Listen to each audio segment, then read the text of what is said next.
Good afternoon, 47. The Swedish consulate is besieged by protesters linked to the imminent coup.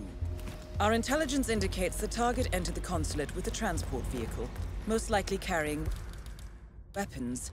He has not been spotted since. 47. The target is evacuating, 47. He will most likely be using an underground escape route to avoid the rioters. I have an update, 47.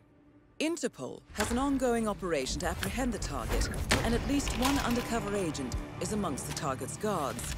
This does not invalidate the contract, so proceed at your discretion.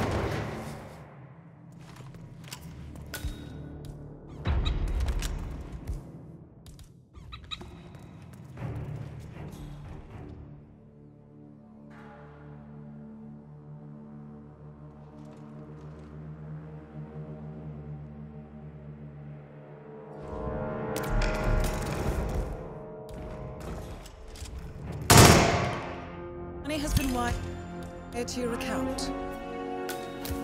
Go, man. Some gun-toting idiot is discharging a firearm.